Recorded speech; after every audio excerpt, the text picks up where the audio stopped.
Vamos a comenzar y antes de comenzar vamos a hacer una corta oración. Padre nuestro que estás en los cielos, en esta hora que vamos a abrir tu palabra, pedimos tu presencia por medio de tu Santo Espíritu para que tome nuestra mente, nuestro corazón, abra nuestro entendimiento y que todo lo que se vaya a exponer aquí, todo acerca de tu palabra, sea para tu honra y para tu gloria y para el crecimiento espiritual de cada uno de nosotros. Te lo pedimos y agradecemos por Jesús nuestro Señor. Amén.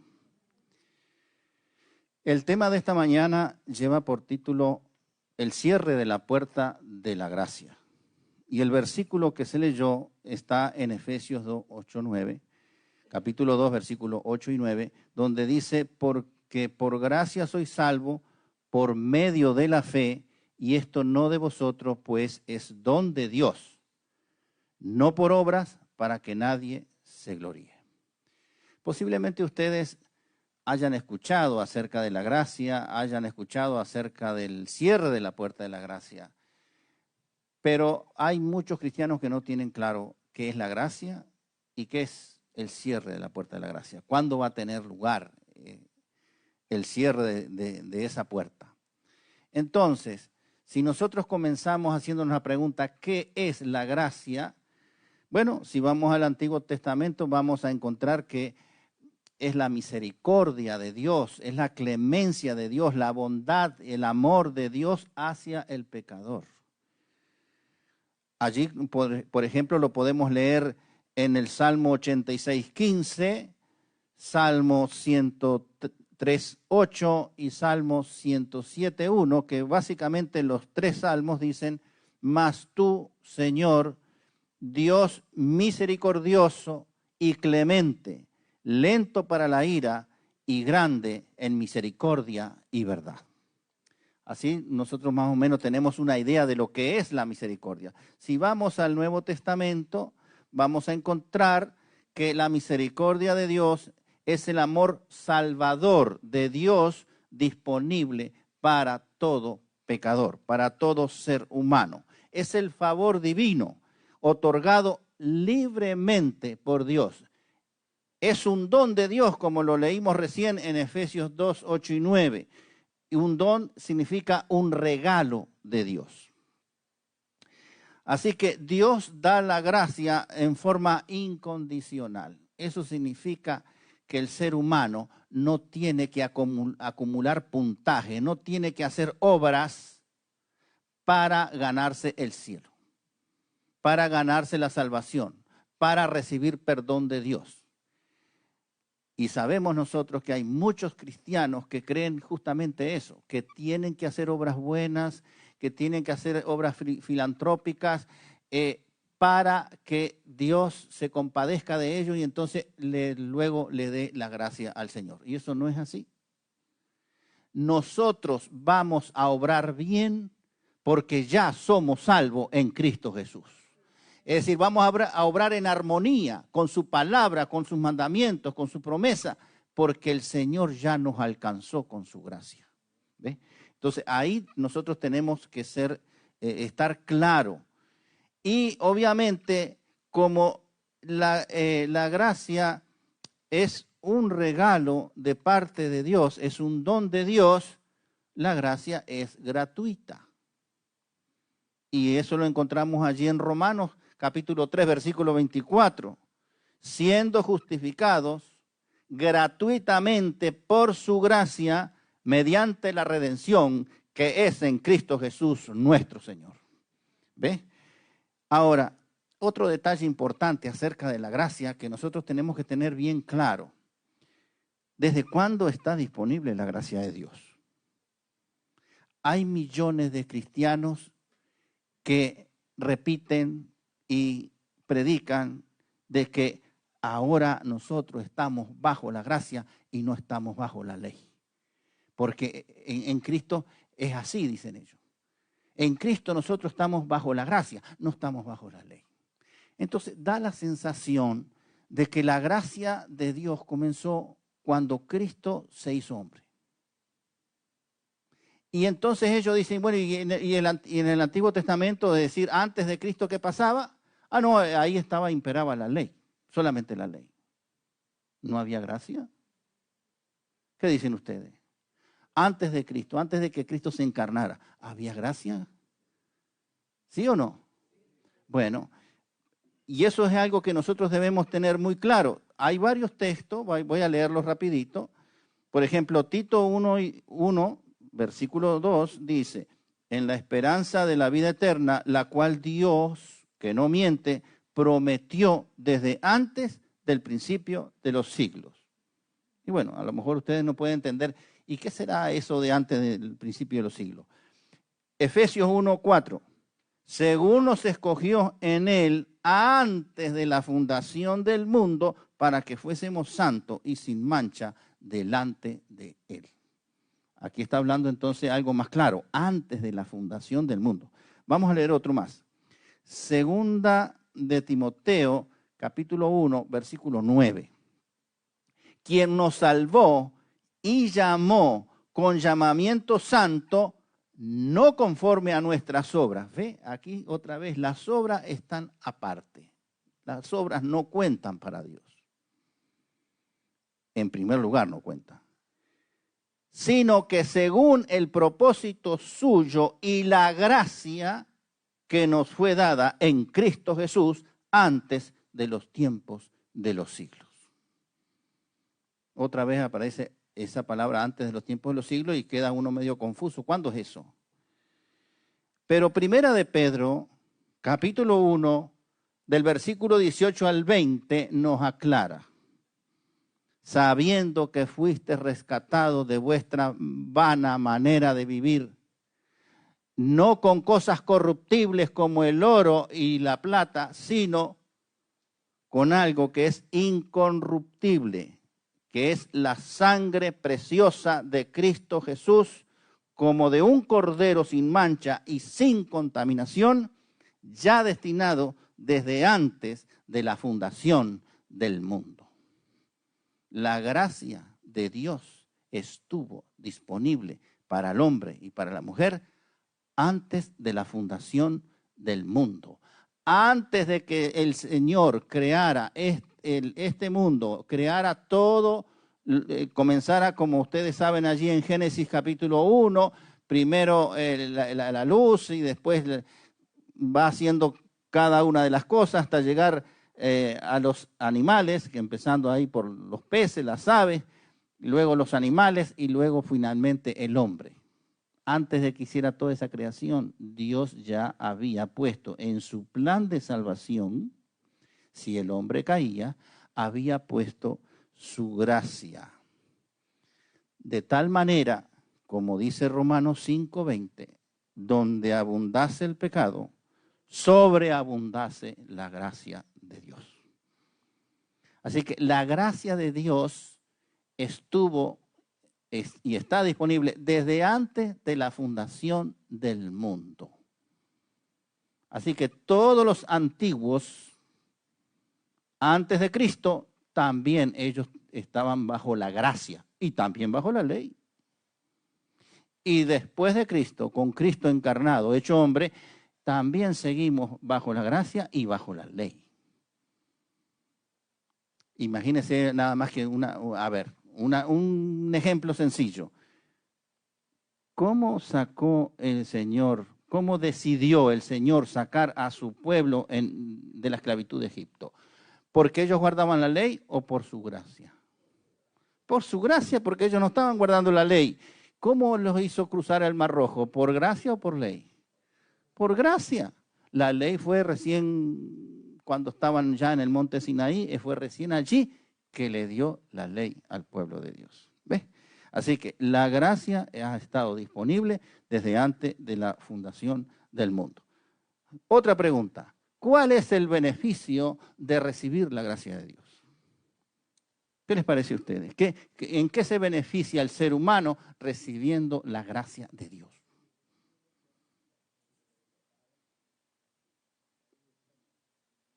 Sí, porque ahí el versículo de Efesios lo dice, por gracia sois salvos. Es decir, el ser humano se beneficia recibiendo el perdón, que sus pecados son borrados, que el pecador es redimido y obviamente que alcanzan la salvación y la vida eterna en Cristo Jesús.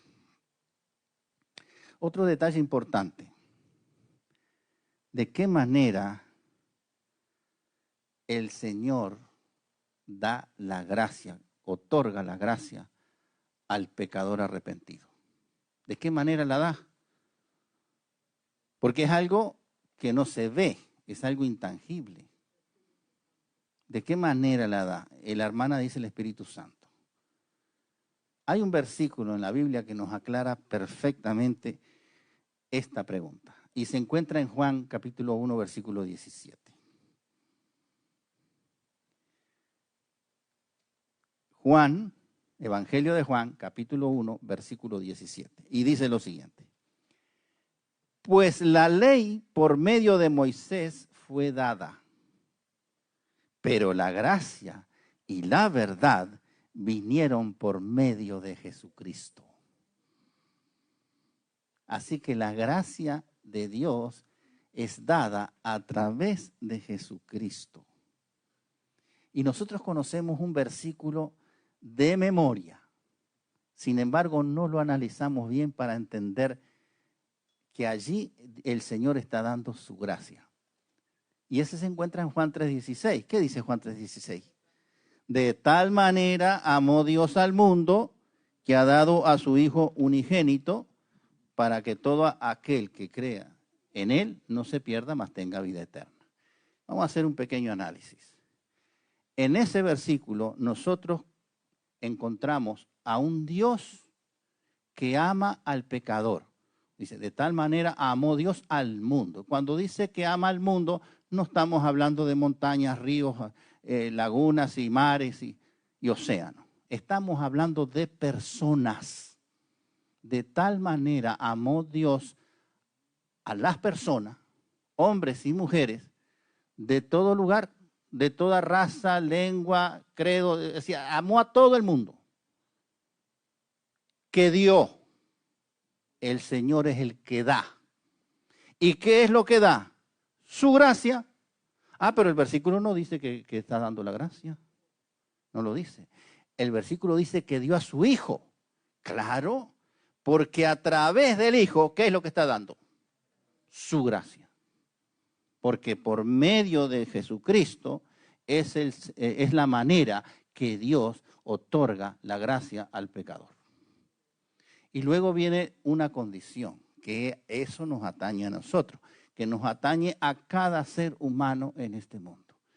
Y la gracia va a ser recibida única y exclusivamente por aquel que cree, por aquel que ejerce fe en Cristo Jesús. El que no cree no va a recibir la gracia de Dios. La gracia está disponible para todo el mundo, pero solamente la reciben aquellos que creen en Cristo Jesús. Y hay una invitación de amor de parte del Señor que se encuentra en Hebreos 4, versículo 16, donde dice, acerquémonos pues confiadamente al trono de la gracia para alcanzar misericordia y hallar gracia para el oportuno socorro. Y yo digo, gracias a Dios por su gracia. Porque si nosotros tuviésemos que hacer algo, ofrecerle algo de nosotros a Dios, estaríamos todos perdidos. ¿Por qué? ¿Y qué le podemos ofrecer de bueno nosotros a Dios? Lo mejor que nosotros podemos hacer siempre va a estar contaminado de pecado, porque nuestra naturaleza es pecaminosa. Pero gracias a su gracia, la única manera que tiene el pecador de alcanzar salvación es la que el Señor diseñó antes de la fundación del mundo. ¿Cuál es? Que la salvación es, por gracia, se obtiene en forma gratuita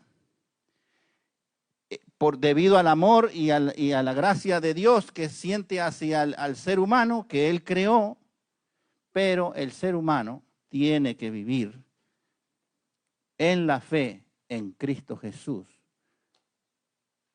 creyendo, y ese creyendo que dice Juan 3:16, para todo aquel que cree, ese creer no es solo creer. Ese creer implica obedecer a Dios y permanecer en Dios. Porque los demonios creen y tiemblan, dice la palabra de Dios. ¿Y qué pasa? No obedecen a Dios. Pero entonces el que cree debe obedecer a Dios. Pero hay otro detalle, tiene que permanecer, porque hay muchos que creen por un tiempo y después se van, pierden la fe, se olvidan. Y aquí el Señor exige que permanezcamos en la fe en Él hasta que nos sorprenda la muerte o hasta que Él venga en majestad y gloria. ¿Quedó claro lo que es la gracia? ¿Cómo se imparte la gracia? ¿Desde cuándo se imparte la gracia? Muy bien. Ahora vamos a hablar de la puerta, porque el tema es el cierre de la puerta de la gracia. Ya sabemos que es la gracia, ahora vamos a la puerta. Y vamos allí, los invito a leer un par de versículos que se encuentran en Apocalipsis, capítulo 3, versículos 7 y 8. Yo no lo leo completo, voy a leer la parte que corresponde. Dice así: escribe al ángel de la iglesia en Filadelfia, esto dice el santo, el verdadero, el que tiene las llaves de David. ¿Quién es ese? ¿A quién se está refiriendo el autor? A Cristo Jesús, obviamente. El que abre y ninguno cierra, y cierra y ninguno abre. Yo conozco tus obras. He aquí, he puesto delante de ti una puerta abierta, la cual nadie puede cerrar. El Señor Jesús ha puesto delante de cada uno de nosotros una puerta abierta que nadie puede cerrar. Obviamente usted está caminando y no ve ninguna puerta, porque esa puerta es un símbolo. Ahora hay que entender qué significa este símbolo. Si nosotros vamos al Evangelio de Juan, capítulo 10, allí hay 2 versículos donde nos aclara enfáticamente a qué corresponde ese símbolo de la puerta. En el versículo 7 y el versículo 9 del capítulo 10 de Juan, Jesús dice, porque está en rojo allí, son palabras de Jesús: yo soy la puerta. Así que Cristo es la puerta. Y el versículo 9 termina diciendo: el que por mí entrare será salvo. Ahora fíjese el detalle interesante que hay aquí, que en Cristo se reúnen estos 2 elementos, la gracia y la puerta. ¿Tú quieres recibir la gracia de Dios? Atraviesa la puerta que es Cristo Jesús. ¿Y quién te da y cómo Dios te da esa gracia? Recibiendo a Cristo Jesús en tu corazón, en tu vida, haciendo su voluntad. Por lo tanto, nosotros ahora podemos entender que esa puerta delante de cada uno de nosotros significa que la oportunidad de salvación está total y completamente disponible para todo hombre y mujer que cree en Cristo. Tiene que creer, esa es la condición que enfatiza el Señor en Juan 3:16. Para todo aquel que cree. Está disponible para todo el mundo, pero hay muchos que no creen en Cristo, que lo rechazan, están en contra de Cristo. Incluso, desafortunadamente, hay cristianos que rechazan a Cristo y son cristianos. Bueno, eso es un tema aparte. Entonces, ¿qué dicen ustedes? ¿Necesitaremos de Cristo para ser salvos? Claro que sí. Porque Cristo nuestro Salvador intercede ahora por cada pecador arrepentido que ha decidido seguirlo a Él. Por eso allí, 1 Timoteo, capítulo 2, versículo 5, dice, porque hay un solo Dios y un solo mediador entre Dios y los hombres, Jesucristo, hombre. Un solo mediador. Babilonia enseña que hay muchos mediadores, pero la palabra de Dios, que viene de Dios, no viene de parte humana, sino que directamente de Dios nos dice que hay un solo mediador entre Dios y los hombres, y es Cristo Jesús, nuestro Señor. El Señor Jesucristo aboga por todos aquellos que creen en Él y obedecen su palabra, es decir, aquellos que ejercen la fe en Cristo Jesús. Como dice 1 de Juan, capítulo 2, versículo 1, si alguno hubiese pecado, tenemos un abogado en el santuario celestial que intercede por nosotros, que media entre nosotros, un solo mediador entre Dios y el hombre.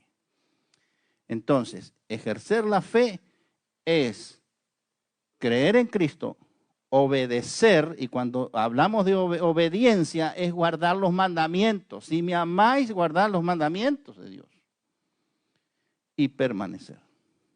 Porque a veces las dificultades que nosotros tenemos en nuestra vida, que tenemos que confrontar, nos desanima y entonces no permanecemos en Cristo. ¿Ve? Entonces, ese creer es creer, obedecer y permanecer en Cristo Jesús. La Biblia es clara, es enfática. Por eso dice allí en Hechos 4:12, porque no hay otro nombre bajo el cielo dado a los hombres en el cual nosotros podamos ser salvos. El único nombre que el Señor ha dado se llama Cristo Jesús. Así que, siendo la puerta una representación de Cristo y la gracia es dada a través de Cristo por medio de la fe en Él, entonces podemos entender ahora con claridad qué significa que la puerta de la gracia está abierta o que la puerta de la gracia está cerrada o se va a cerrar.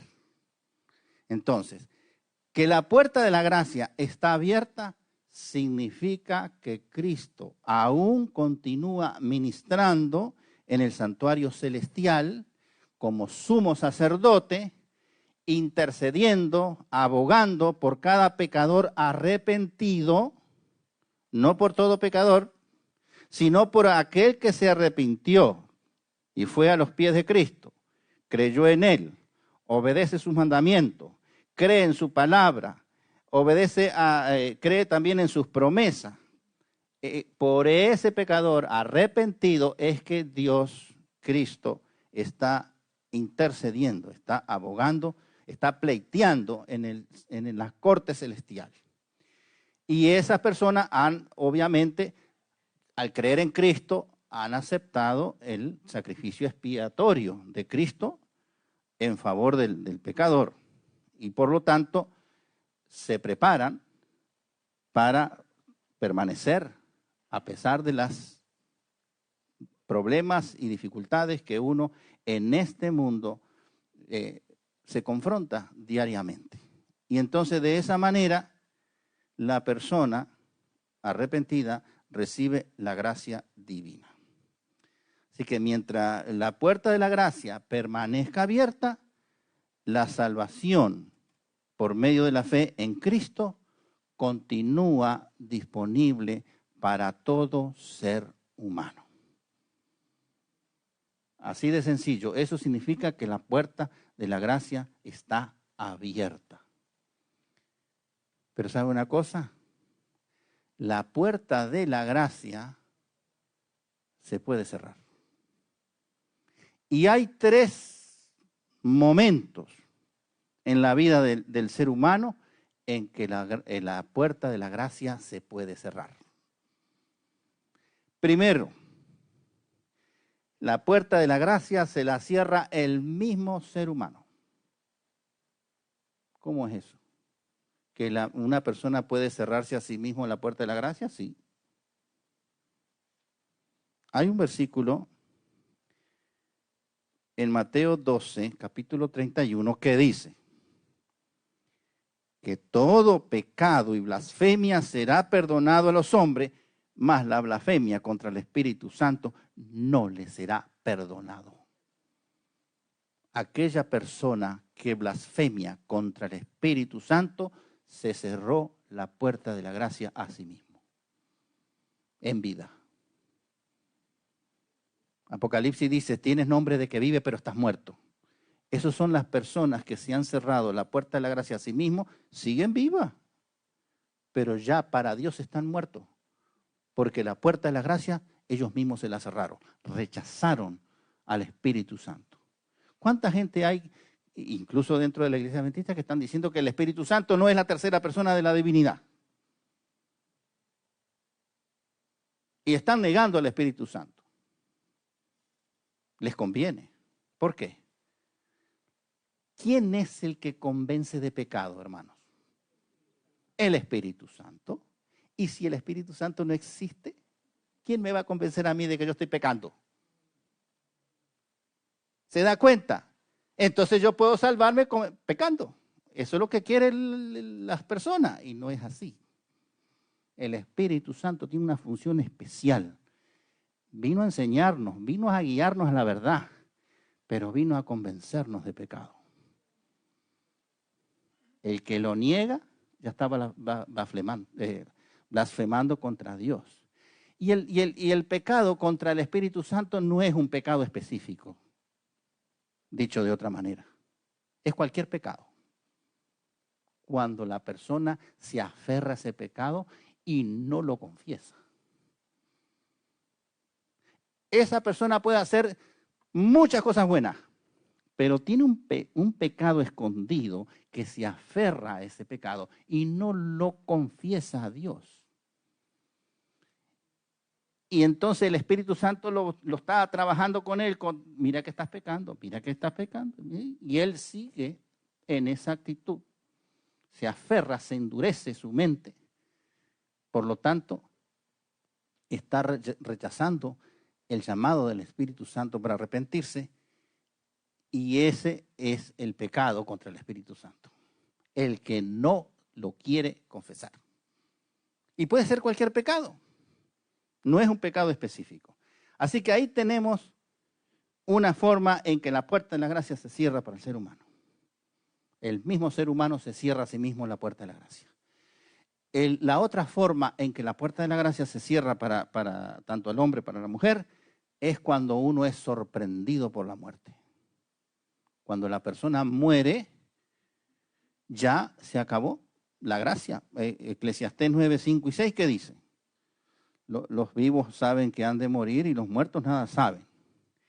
El 6 dice, y nunca más tendrán parte de todo lo que se hace debajo del sol. Es decir, cuando la gracia Dios la imparte a las personas vivas.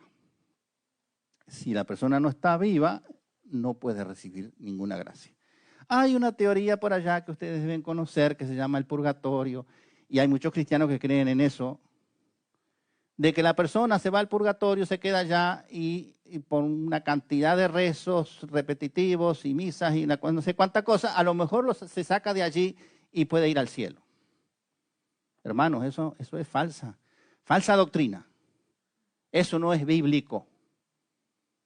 La oportunidad la tenemos ahora en vida.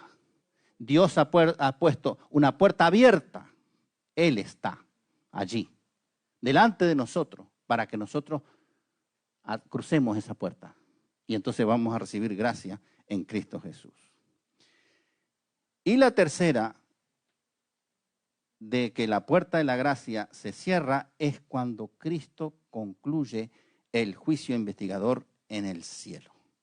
Cesa, cuando Él termina el juicio investigador, cesa la administración en el santuario celestial. Entonces allí Cristo termina su mediación, termina su intercesión por el pecador arrepentido, por la raza humana caída. Así que, eso, ¿cuándo va a suceder? Ustedes se preguntarán, ¿y cuándo se va a cerrar la puerta de la gracia en el cielo? ¿Cuándo va a ser eso? No lo sabemos, la Biblia no lo dice. Pero el Señor Jesucristo da una pista. Él dice, allí en Mateo 24:32, que nosotros debemos aprender de la higuera. Entonces, si nosotros miramos la higuera, nosotros vamos a deducir de que, bueno, ya es primavera, ya las hojas están saliendo, así que ya pronto voy a ver los higos y al rato voy a comer unos sabrosos higos. Porque ya usted está viendo los cambios del clima, los cambios de la temporada. Nosotros debemos también observar qué es lo que está sucediendo en el mundo y estamos viendo las señales claras y contundentes de que el cierre de la puerta de la gracia en el cielo está muy cerca. Ahora, ¿cómo nosotros podemos saber ya más de cerca de que ya el cierre de la puerta de la gracia está ahí, a la vuelta de la esquina? Cuando se ponga en marcha la ley dominical. La ley dominical ya está lista, hay que ponerla en marcha. Entonces, cuando la ley dominical se ponga en marcha, Dios va a permitir que se confronte, obviamente, el día del Señor, el Shabbat, el sábado, el séptimo día de la semana, con el falso día que el enemigo quiere implementar por ley, que haya una confrontación para, de esa manera, cada ser humano tiene la oportunidad de tomar la decisión por Dios o por el enemigo. Y eso nos va a caer a nosotros también, ¿eh? Aunque nosotros ahorita decimos, no, yo guardo el sábado, sí, pero cuando las cosas se pongan bien difíciles, muchos van a claudicar, siendo adventistas del séptimo día. Como muchos de afuera que están viviendo con la doctrina babilónica van a abrazar la sana doctrina y van a guardar el Shabbat, el sábado. ¿Ve? Así que eso está muy cerca. Apocalipsis 7:3 dice, no hagáis daño a la tierra, ni al mar, ni a los árboles, hasta que hayamos sellado en su frente a los siervos de nuestro Dios. Porque cuando uno decide por Dios o por el enemigo, cuando ahí está el sellamiento de los vivos. Porque ahora el Señor en el santuario celestial, en el juicio investigador, está sellando a los muertos. Para vida eterna o para perdición eterna. Del pueblo de Dios. Pero pronto va a comenzar el sellamiento con los vivos. Y la forma de Dios determinar quién de los vivos está con Él y quién no, es dejando que se confronte su día verdadero, el séptimo día de la semana, el Shabbat, contra un día falso. Y la gente va a tener la libertad de escoger en ese momento. Quien escoge al Señor y diciendo, yo voy a seguir observando el Shabbat, recibe el sello del Dios vivo en su frente. Y el que lo rechaza, entonces va a recibir la marca de la bestia. Así de sencillo. Entonces, una vez que termine ese juicio, que va a ser muy rápido, entonces, en el cielo se termina la corte celestial, se deshace, digamos. Ya no hay intercesor, ya no hay mediador. El Señor Jesucristo va a pronunciar las palabras que se encuentran allí en Apocalipsis 16, versículo 17, que dice, salió una gran voz del templo del cielo, del trono de Dios, diciendo, hecho está. Consumado es, Cuando Él expiró en la cruz, dijo, consumado es, porque había terminado su obra aquí en la tierra. Entonces, eso implica que el juicio investigador llegó a su fin. Y además, Cristo va a declarar lo que se encuentra en Apocalipsis, capítulo 22, versículo 11. Yo lo voy a parafrasear. El injusto, el impío, el inmundo, el que ha mentido, ha engañado, ha robado, ha hecho todo lo malo, continuará hundiéndose en el pecado, viviendo de esa manera. Pero el que ama a Dios, el que es justo, el que es santo y ha recibido el sello del Dios vivo, continuará santificándose. ¿Por qué? Porque ya fue sellado y sus pecados fueron borrados. Porque cuando el Señor te sella para salvación eterna, todos tus pecados son borrados completamente. Y de ahí en adelante tú ya no vas a pecar, porque tienes el sello del Dios vivo. Y el juicio investigador ya terminó. Así que ese tiempo sin intercesor aquí en la tierra, no se preocupe. A pesar de los tiempos de angustia que uno va a vivir, pero si uno está sellado para salvación eterna, lo que tiene que hacer es un poquito más de paciencia y esperar que Cristo viene en su segunda venida. Eso sucede en el cielo. ¿Y qué sucede en la tierra? Cuando Cristo allá en el cielo termina el juicio investigador, pronuncia las palabras que dijimos, Apocalipsis 16, 17 y Apocalipsis 22, 11. ¿Qué sucede en la tierra? En la tierra, según Apocalipsis 7, del versículo 1 al 3, se sueltan los vientos. ¿Y qué es eso de soltar los vientos? Comienza a caer las 7 plagas postreras. Comienza a caer los juicios de Dios sobre los impíos. Y entonces, el mediador en el cielo ya no está disponible. Si alguien en ese tiempo quiere arrepentirse, ya no hay perdón para él, no hay gracia para él. Llegó tarde. El tiempo para arrepentirse y buscar de Cristo es ahora, en este momento, antes que nos sorprenda la muerte. Hay un ejemplo claro, y el Señor lo dice allí en Mateo 24, 37, dice, más como en los días de Noé, así será la venida del Hijo del Hombre. En los tiempos de Noé había una situación también, estaba el arca, y Noé predicó, ¿cuánto eran? 12 días, 120 días. ¿Cuánto? 120 años martillando el arca. El linaje de White dice que cada martillo era un sermón, porque le estaba diciendo a los otros, anunciándole que iba a llover y que la puerta de la gracia se iba a cerrar, la puerta del arca. Así que si el Señor está haciendo esa comparación, es porque hay muchas cosas comunes entre el tiempo de Noé con el fin del tiempo nuestro, que está muy pronto. Y allí, cuando Dios mandó a Noé a entrar, Noé agarró la puerta del solo y cerró el arca. ¿Quién cerró la puerta? Dios mismo cerró la puerta del arca. Y una vez que Él la cerró, como dice Apocalipsis 3:7, nadie la puede abrir.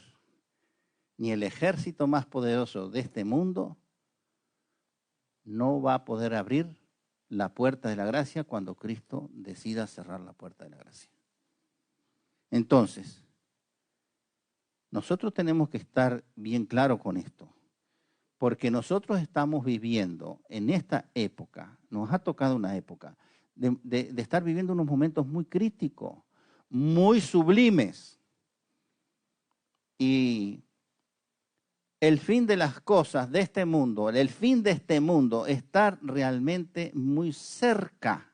Falta muy poco. Yo no le puedo decir año, ni mes, ni nada de eso, pero le puedo decir que falta muy poco, porque se están cumpliendo las profecías como lo dice Mateo 24, Lucas 21 y lo que también está mencionado en Apocalipsis. Y yo veo gente que no es cristiana, pero que es buena gente. Y bueno, ellos dicen que creen en Dios a su manera, no van a la iglesia, no estudian la Biblia y se están asustando por las cosas que ven, el cambio de clima y en la política, en la moral del hombre. Y ven muchos cambios y sienten miedo, comienzan a sentir miedo. ¿Nosotros debemos sentir miedo? Allí en Lucas 21, 28 dice, cuando estas cosas comiencen a suceder, erguíos, levantad vuestras cabezas, porque vuestra redención está cerca. Así que, hermanos, hoy hay que tomar la decisión para recibir la gracia del Señor. Pero, ¿sabe una cosa? Hay otra puerta de la cual yo no he mencionado todavía. Hay una puerta más que hay que hablar. Jesús es la puerta, por medio de Jesús Dios da la gracia y el mismo Jesús se pone delante de nosotros como una puerta para la cual Él quiere que nosotros la atravesemos. Pero hay otra puerta, Apocalipsis 3:20, que es la puerta de nuestro corazón, la puerta de nuestra mente. Y esa puerta nosotros tenemos potestad de cerrarla o abrirla. Pero el Señor nos está haciendo un llamado para que abramos esa puerta también y lo recibamos a Él y haya una comunión profunda con Él. De tal manera que nosotros podamos alcanzar salvación en Cristo Jesús.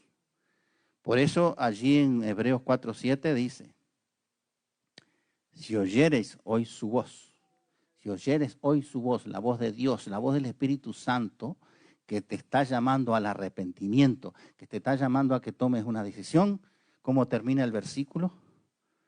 No endurezcáis vuestro corazón, este corazón, no el que bombea sangre, sino el corazón de que está aquí, la mente, nuestra mente. No endurezca vuestra mente. Ábrele la puerta al Señor Jesucristo, porque Él ya te abrió la puerta y la puso delante